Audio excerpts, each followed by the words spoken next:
Hi, my name is Bloo Rhapsody, and welcome to my review of Shin Megami Tensei 2. SMT2 is an RPG first-person dungeon crawler, first released in Japan for the Super Famicom in March 18th, 1994 by Atlus. The game was obviously developed as a sequel for the first Shin Megami Tensei, which in itself is a spin-off of the Megami Tensei series. As far as I know, Shin Megami Tensei 2 hasn't had a Western release yet, like an official Western release. But however, if you want to play this game, there are a couple options for you to do so. Starting off, you have the first version released for the Super Famicom in, March 18th, 1994. Good luck finding that one and playing it because it's not in English. Then you also have the PS1 port released in 2002, which I'm not sure if there's an English patch or if it's in English or not. But then after that, you have the Game Boy Advanced remake in 2003, which it's like a full-on remake of the second game. Then you have translation group Aeon Genesis's 2004 English ROM hack or patch or whatever for the Super Famicom version. This is the way I played it.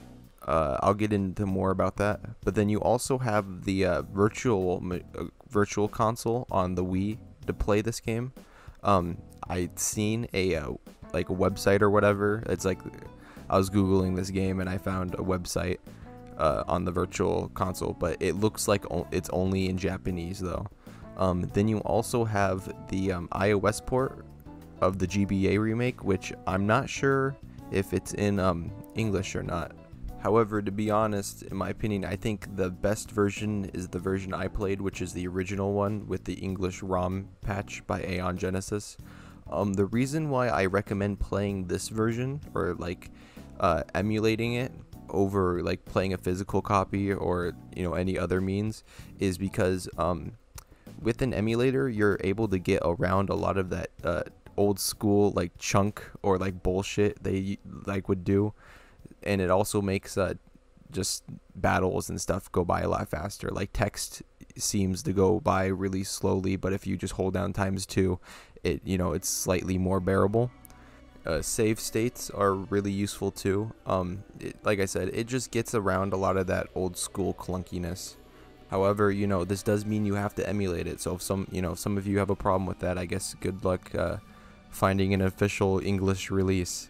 So the reason why I started off with this game over the first one was because from what I've heard and read, the first game isn't really, it's alright, but the second game is definitely more of an improvement just on almost every regard. So I just kind of wanted to start with the second game, and from what I've experienced so far, I'm glad I did, because it's kind of clunky. You got a lot of those the really cryptic riddles and times where you don't know where you're supposed to do or go. It's like that type of old school game. The Shin Megami Tensei series has been kind of on my radar for a while now, and it's one of those this is one of these game series that's been on my backlog for a little bit, and I'm glad I finally got to it, because I played Persona 3, 4, and 5, and all the Persona stuff that comes along with all that,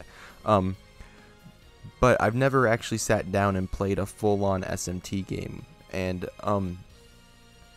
I really wanted to experience that, since I've seen a lot of people online be like, oh yeah, Persona games are baby games, you gotta play a real man SMT game. But besides for that, I had always really been interested in just trying the series that Persona was from anyway, besides for what people say about Persona or whatever. Well, and what did I think about my first SMT game? I guess we're gonna get right into that.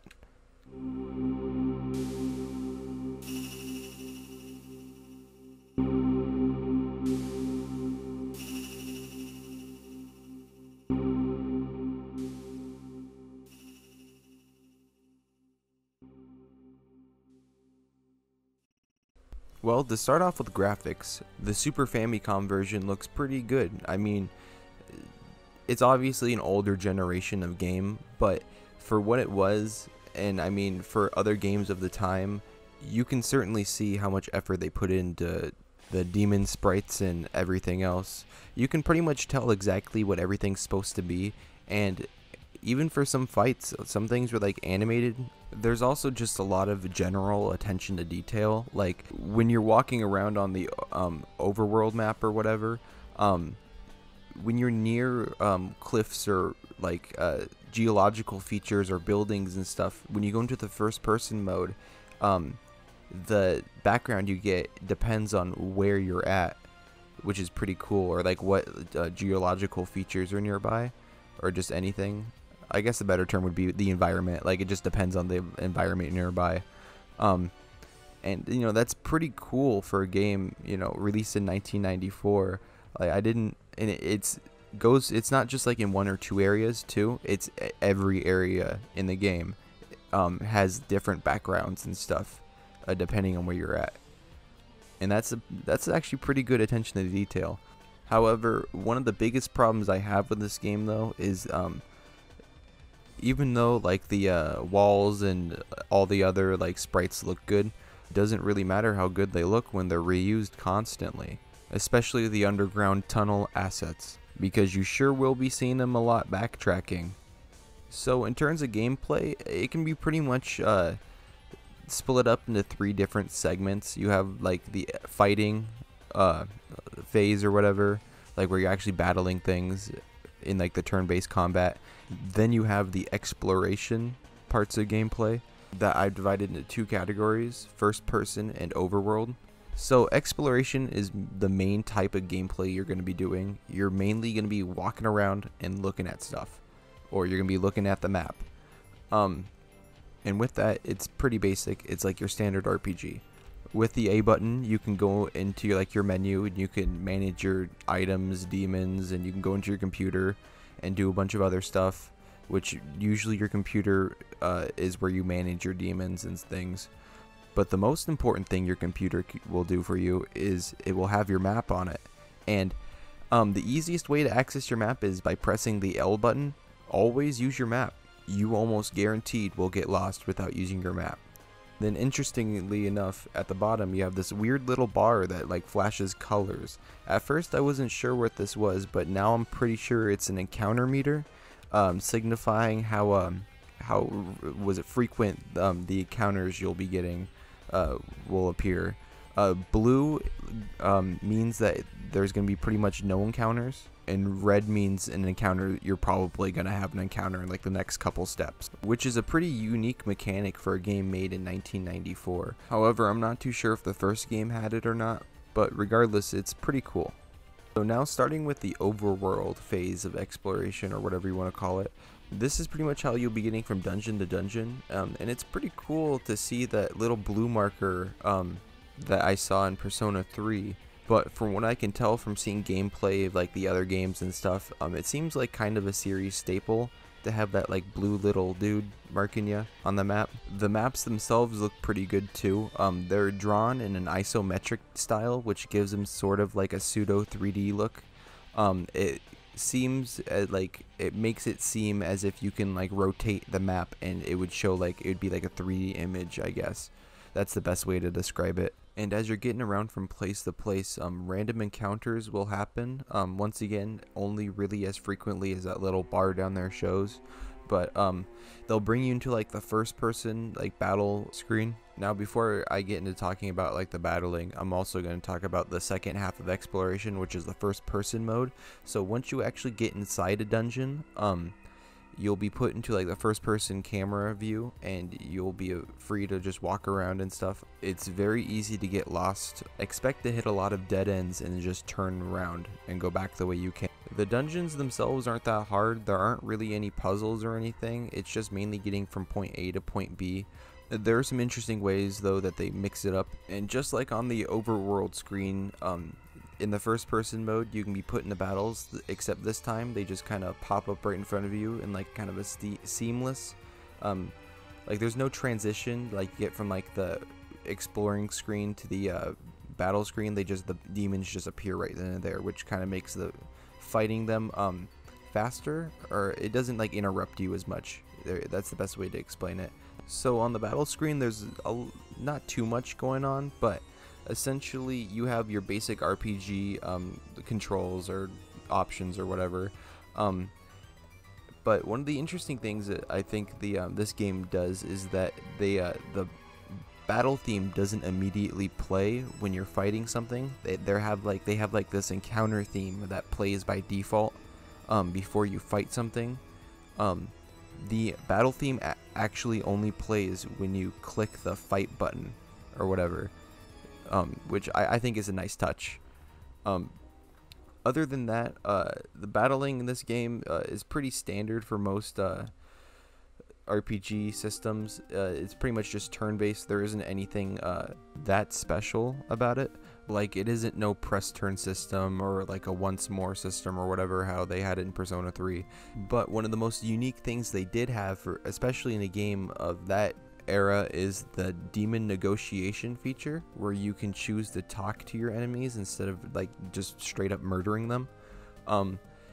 You can get each demon and stuff, they feel pretty unique in their personalities. They can range from slightly mischievous to very bloodthirsty, and it brings a lot of interesting interactions to the game or whatever. Like, there's a lot of funny things that can happen. One of the funnier things that happened to me was I tried to make, I don't know what it was exactly, I forgot what it was, but I tried to make it join my party, and instead of joining or whatever, it tried to kiss one of my other party members, but she like dissed him so hard that he just fucking left. Like, he didn't have any reaction, he just left. Usually with these demon negotiations, you have like 3 goals you usually want to achieve by doing them, which is 1, to get them to join you, 2, to get them to give you an item or something, or 3, to try to end the battle without using any of your resources. Essentially, it's pretty hard, unlike in Persona 5 or whatever. It's pretty hard to force the demon into like what outcome you want it to. It's mainly just kind of mainly luck, whatever the game wants it to happen. You can have up to 6 people in your party at a time or whatever, and the main character, interestingly enough, Aleph, cannot use any magic, just he's unable to do so. So he's mainly reliant on physical attacks, making it pretty necessary to get demons that will cover what you need. This game also features a level up system where you can choose which stat you want to level up per time you actually level up, similar to Dark Souls. So you can kind of make your character how you want him to, but there's really no point in not making him like a pretty much solely strength character, since he can't use any magical abilities. It'd be a waste to put anything in magic. So remember how I just talked about negotiations? Well, it isn't just enough to get a demon to join your party. You also have to summon a demon via the demon summoning program that you get from Steven. This costs money to do so. How you insert money into your computer, I will never know. And especially, like, this is before the internet was like widely popular, and like especially before like hotspots or stuff like that were popular or even a thing. So how Steven expects to get the money after you insert it into your computer is beyond me. Maybe since he's so good at programming, he can just make a program that fucking just summons him the money. And then after Steven microtransactions you to death, in a time where microtransactions weren't a thing, you also gotta watch out for the next resource that drains when you have demons out, and it's called magnetite. So this is like the little number that's next to your money on the top right of your screen, and it will drain down when you have demons active in your party every step you take in the first person view. The amount depends on how many demons you have and like what type or how powerful they are, I think. But magnetite really isn't that hard to get. You pretty much get it every single fight or whatever, so I've never really had a problem managing it, or I don't even think I had a situation once where I needed to actually farm for magnetite. I just kind of got it as a byproduct of just doing normal fighting. However, this doesn't mean you can be stupid and just let demons sit in your party and waste your magnetite while you're just walking around, of course. So in terms of story, I'm gonna go over a pretty like abridged shitty version, so if you want to experience the story and how it's actually supposed to be experienced, play the game. So essentially you play as Hawk, an amnesiac gladiator who's found by some dude wearing an eye patch, And to overcome the great class divide, you must fight in gladiatorial combat in a city known as Valhalla to gain actual citizenship since you have no rights. After winning and becoming a citizen, the world opens up considerably. Before, you weren't able to go to a lot of places and do things. A lot of people will just stop you, and it's a lot of plot progression stuff. But once you beat the Colosseum, the world is pretty much or anything extra you're able to do, like you're able to gamble and you're able to go to the disco and do some other stuff. But essentially, after you get your rights as a citizen, a girl named Hiroko joins your party. She helps you kill some scientist dude, bringing in some scarier demons into the world. Then you learn your god's messiah. You know, just some normal stuff that happens every day, just a typical Tuesday. Then after learning your god's messiah, you essentially become the Grand Bishop's errand boy / hitman, and he just tells you who you gotta kill, and you go and you do it. And somewhere along that time, you learn that your real name's actually Aleph, or Aleph, or whatever people want to say it. So after icing some fools in the name of God, you come back to the center, or like the main town area, and you learn that a fake Messiah man is running around saying that he's the real Messiah. So you know what that means? You're gonna have to go murder his ass in cold blood, because you're God's chosen Messiah. And you fucking go do it. But, however, he proves to be slightly more powerful than you thought he was gonna be, and he murders your friend. And he almost murders you. But, for some reason, your friend's dying wish is that she wants him to not be killed. So, I guess that's a choice you have to make. It's not a very impactful one, but I mean, that's one of the choices you have to make. Oh yeah, did I forget this game? Did I forget to mention? This game has an alignment system.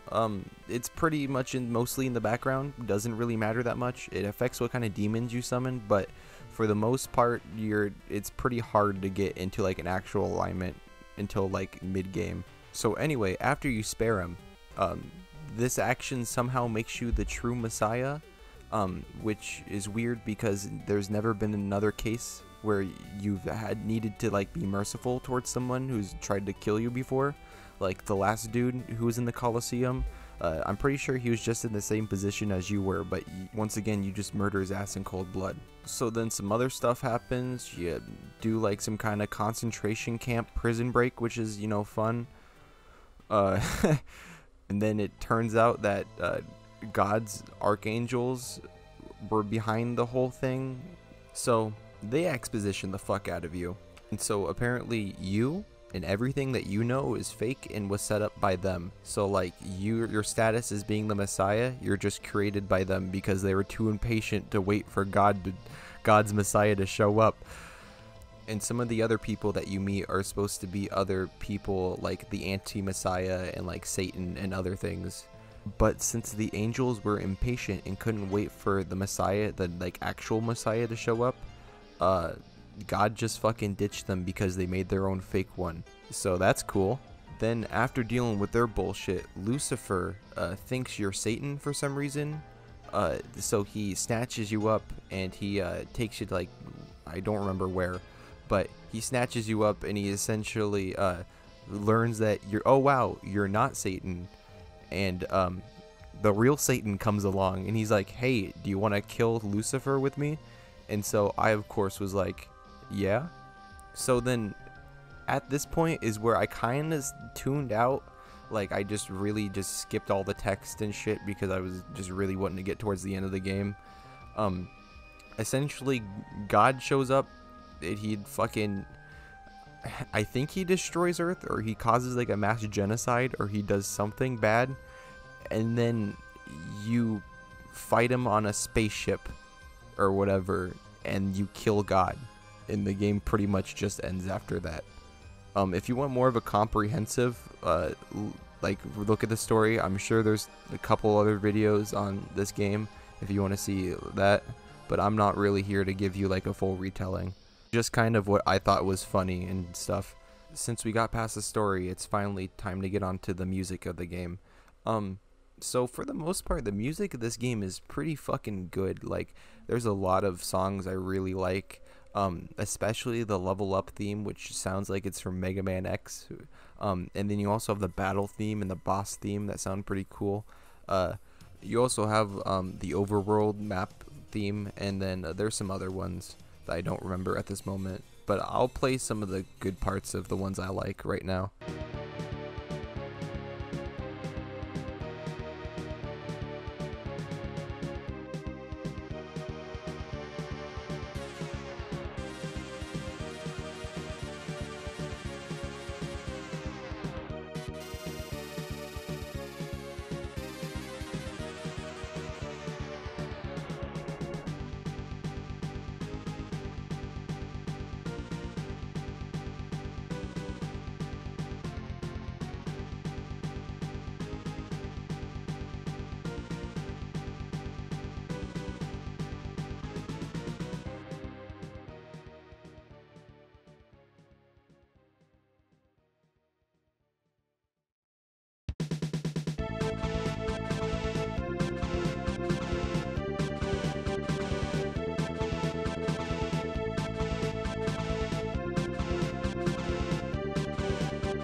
Now that I've given a brief overview of the game, I'll get into my gripes about it.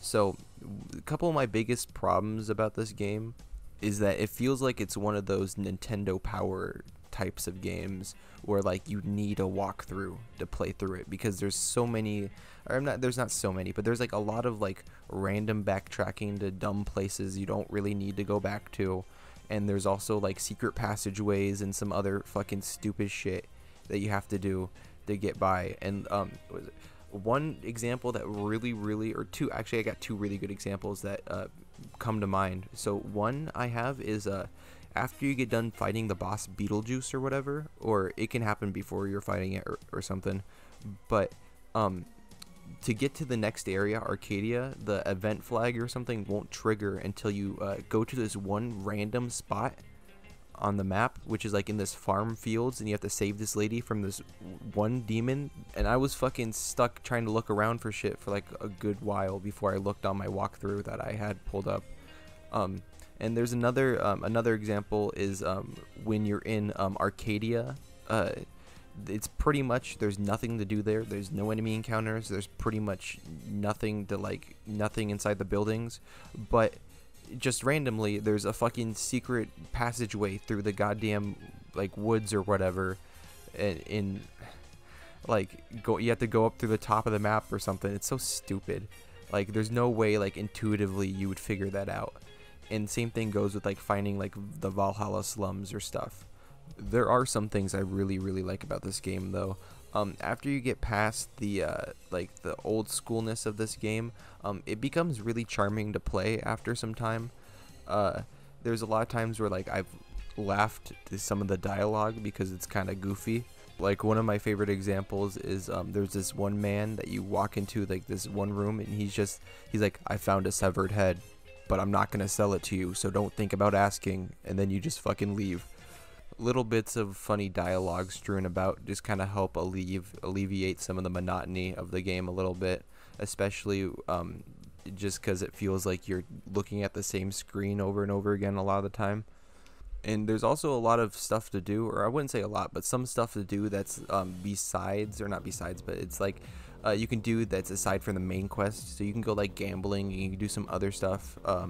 And the gambling is pretty fun. They put it seems like they put a lot of work into like the gambling machines and all the different types of games you can play that help keep you interested in the game. So here's a pro strat for some of you pro gamers out there. You can cheat the casino as it cheats you. So just go to the Keno or whatever the game is called, and go and put a number down and make a save state, and then show the results, and then take a picture of the numbers you got, and then select all the numbers and bet 100, and you'll win pretty much all the max amount of money you can win in the gambling, and then buy yourselves like a million miracle Glocks and sell them on the black market for money. My recommendation to play this game would certainly be to emulate it. And also, it's one of those games where you want to have a walkthrough handy.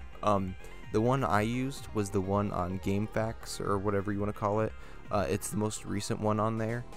It's not exactly accurate wholly, but it will mostly get you through the entire game. I only really looked at it when I got stuck, but it does certainly help. Anyway, I'm not too sure the next game I'm going to review. I think the next game I might be doing is Hyper Light Drifter, or I might be just jumping right into Shin Megami Tensei Nocturne. It just kind of depends on where I'm wanting to go right now. But other than that, thanks for watching my review. Hopefully I'll have more out soon, so if you want to, stay tuned, I'm sure you know how. See ya.